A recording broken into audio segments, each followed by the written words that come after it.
Gloria Argudín, una cubana que cumplió prisión por ayudar a los alzados, cuenta que en agosto de 1960 fue detenida cerca de Manicaragua cuando se disponía a hacer llegar armas y avituallamiento al grupo insurgente de Porfirio Ramírez. La condujeron a Topes de Coyantes, donde la encerraron en una especie de celda de ese edificio para mantenerla aislada por varios días. Argudín ha contado en documentales y conferencias que en los interrogatorios no pudieron extraerle ninguna información sobre el alzamiento y las personas involucradas. Y entonces la torturaron con métodos horrendos, como fueron sacarla una noche de la celda y llevarla a un lugar alejado del edificio y simular un fusilamiento. La situaron en un lugar donde habían tumbas y los militares se pararon en formación para ejecutarla. La descarga atronadora la hizo caer al suelo y durante unos segundos creyó que había muerto. De ahí la devolvieron al edificio de Topes de Coyantes y la subieron a la azotea, donde los torturadores la agarraron por las piernas y la dejaron que colgara por un rato con la amenaza de hacerla caer. En el libro Mártires del Escambray, la señora Gloria Argudín cuenta cómo, si esas torturas no fueran suficientes, la llevaron después a un sótano del edificio. La acostaron en una camilla y le inyectaron algo sin su consentimiento y se durmió de inmediato. Cuando despertó, estaba entre cadáveres que se encontraban en proceso de putrefacción y solo pudo identificar a uno de los muertos. Se trataba de Orlando Blanco González, un insurgente que había caído en combate varios días atrás. Los demás cadáveres con seguridad pertenecían a los alzados que murieron en la zona del Escambray en enfrentamientos con las milicias comunistas o que fallecieron dentro del edificio luego de haber sido capturados, gravemente heridos, y no recibieron ninguna atención médica en los días en los que los mantuvieron en esa improvisada y horrenda cárcel. Ahí en el Escambray se practicaba la tortura de la jicotea y la tortura de la presa. La tortura de la presa consistía en que te amarraban de pies y manos y te lanzaban una presa. Y cuando estabas medio ahogado te sacaban. Y si no hablabas te volvían a lanzar. Y la tortura de la jicotea consistía en que te encerraban en un barril y te soltaban cuesta abajo rodando, amarrado de pies y manos también. Así torturaban en el Escambray la Policía Nacional Revolucionaria de aquel momento y las Fuerzas Armadas Revolucionarias de aquel momento. Este es otro artículo a partir de un libro, Memorias de Cien y Aldabó, la prisión más temible de Cuba.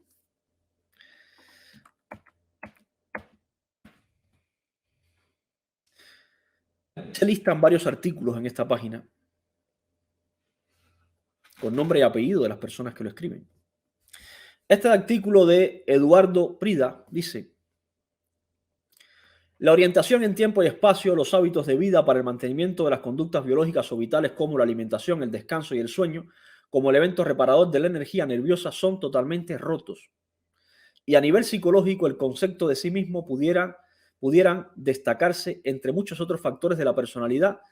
Son elementos básicos para el adecuado funcionamiento del individuo. Si te privan del alimento, si te privan del sueño, si te privan del descanso, te están torturando. Si te privan de esas tres cosas de forma sistemática, te están torturando. Porque están intentando, lo que dice aquí, te lo vuelvo a leer aquí, están intentando anular tu personalidad, disminuir tu capacidad física o mental.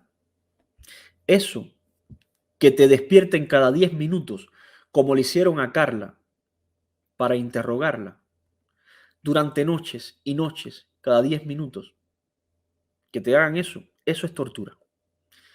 Y a esa jovencita, prácticamente una niña, la estuvieron torturando durante semanas en Cuba.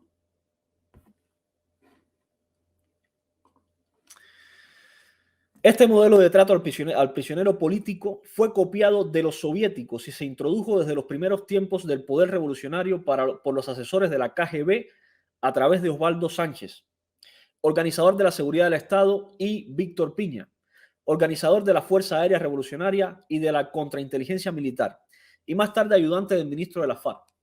Ambos habían recibido entrenamiento en Moscú, en la Lubyanka, KGB, en los primeros años de la década de 1930, y luego de ambos ser organizadores de las brigadas internacionales en España, fueron subordinados al centro de la GRU en Montreal y México.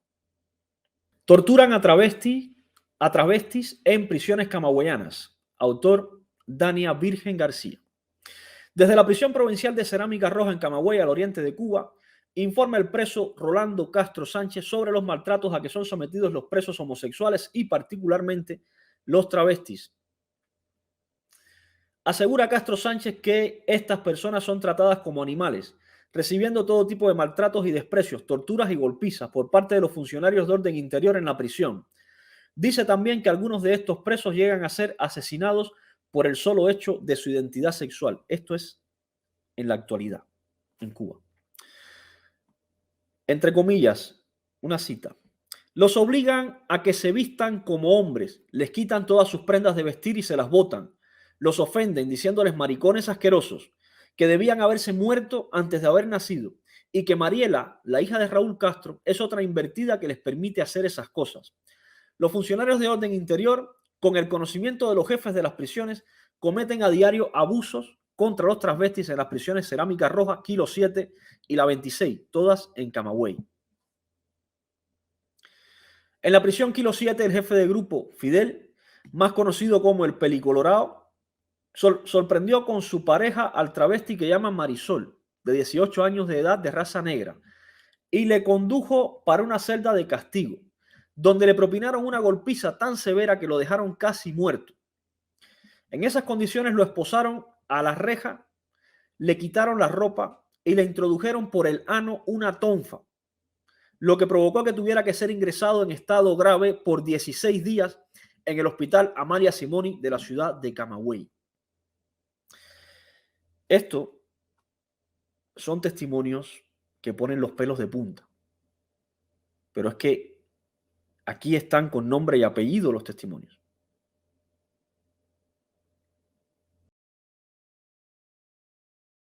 En esta misma prisión, en el destacamento 6, el jefe de grupo, Manuel, más conocido como el Visco, luego que sorprendió con su pareja a un travesti de 20 años conocido como Katy y también negro, lo llevó para la celda de castigo y después de propinarle una golpiza que lo dejó sin conocimiento, le quitó toda la ropa y con un tabaco encendido le quemó los glúteos.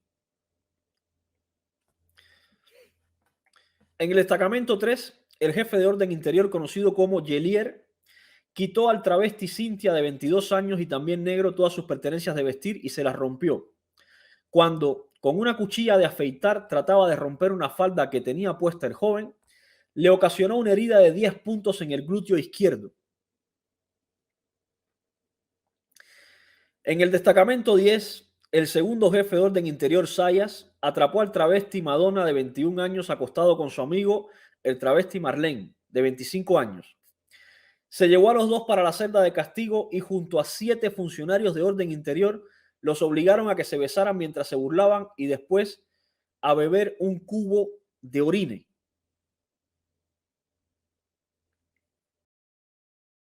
En el destacamento 5, el jefe de grupo conocido como el Pelicolorado paseó desnudo por todo el penal al travesti que se hace llamar Daniela de 27 años, negro también, y lo llevó para la celda de castigo donde le propinó una golpiza y lo obligó a que metiera la mano en el turco, sacara excrementos y se los comiera. Después lo obligó a ir por todos lados, por todos los destacamentos desnudo y embarrado de excremento para que, según el oficial, los otros presos vieran que es un maricón asqueroso y que le gusta comer mierda. Aquí viene el artículo de Carlos Alberto Montaner. Les voy a leer esto, porque esto es otro tipo de tortura. Dice el señor Carlos Alberto Montaner. Tengo que respirar porque estas cosas me ponen nervioso, de verdad.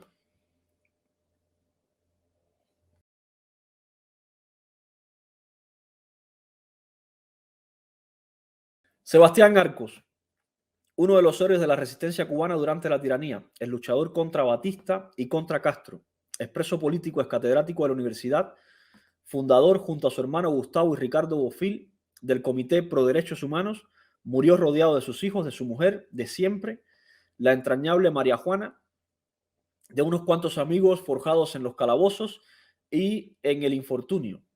Fue un tipo bueno y duro, recto, de esos que no conocen la deslealtad ni la mentira. Pero no voy a hacer el panegírico de mi amigo Sebastián, cuya muerte siento como un latigazo, sino a aventurar una hipótesis terrible. Es muy probable que a Sebastián Arcos le hayan inducido el cáncer en la prisión cubana en la que cumplía condena por su rebeldía política.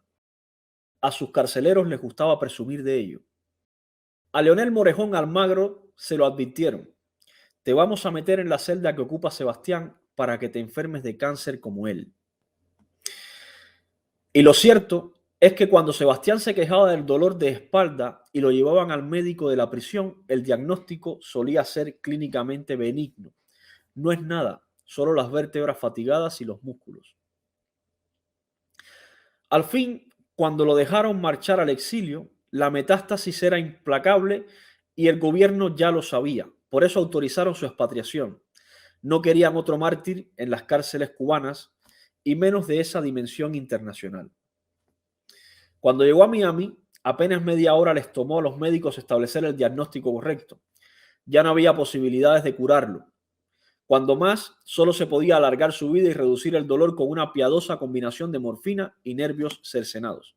Exagero. ¿Es este artículo un síntoma más del exilium tremens? Lea lo que sigue con extremo cuidado. Escuchen esto. Hace 19 años un joven biólogo cubano, llamémosle David, desertó en el aeropuerto de Barajas. Viajaba de Bulgaria a Cuba con escala en Madrid. Fue tan hábil que no solo se le escapó a los guardias de seguridad cubana que lo acompañaban en el avión, sino que hasta escapó del aeropuerto sin ser detectado por las autoridades españolas. Al día siguiente se presentó a la policía y contó su historia. Esa misma tarde me la repitió con espeluznantes datos y señales. Escuchen esto. Venía de Sofía, en donde la siniestra policía política de Zhivkov le había dado un adiestramiento especial para introducir cáncer en adversarios a los que se había decidido eliminar por procedimientos no sospechosos. Le llamaba el tratamiento búlgaro. Lo más sencillo, me dijo, es colocar un isótopo radioactivo en la silla habitual del objetivo. Ya hablaba en la jerga de los soviéticos. O en una chaqueta que utilice frecuentemente, o en el colchón, o en el asiento del coche.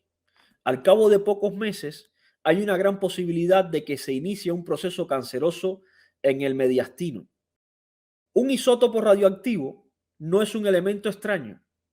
Casi todos los grandes hospitales lo utilizan, paradójicamente, para combatir ciertas formas de cáncer. Y son unos pequeños filamentos metálicos fácilmente escondibles. Lo ideal es colocarlo y luego retirarlo a los 6 meses para que nunca queden señales del crimen. ¿Ya lo has puesto en práctica? Recuerdo que le pregunté bastante alarmado. No, pero pensaba hacerlo tan pronto llegara a Cuba si no conseguía desertar. ¿Algún disidente? Indagué nervioso. No, pensaba probar con mi suegra, una odiosa hispano-soviética que hizo trizas mi matrimonio. Afortunadamente, David conoció a una espléndida muchacha española, se casó con ella y hoy vive en Estados Unidos totalmente alejado de la innoble profesión aprendida de los búlgaros. Y todavía alguien duda de que a Laura Pollán la hayan podido haber asesinado. Y todavía alguien duda de las misteriosas muertes o los misteriosos cánceres.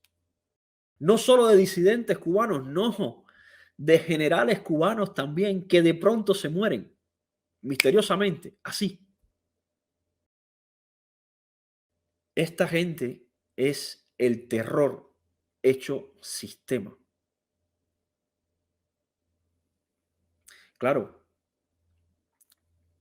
nosotros nos dicen terroristas mediáticos, porque lo que ellos no quieren es que personas como este que está acá y tantos otros que nos dedicamos a escudriñar cada librito, cada artículo, cada publicación, encontremos esto con nombres y apellidos y los publiquemos para que ustedes lo vean.